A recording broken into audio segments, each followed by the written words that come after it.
You ask Tiger to solve. This deals with linear equations with one unknown.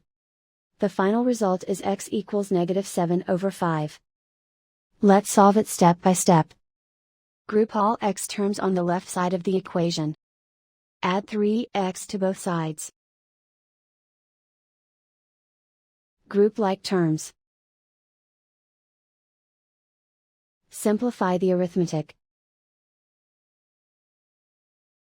Group like terms.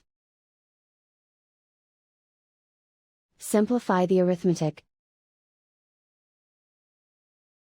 Group all constants on the right side of the equation. Subtract 9 from both sides. Simplify the arithmetic.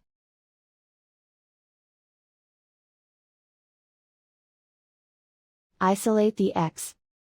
Divide both sides by 5. Simplify the fraction. And so the final result is x equals -7/5.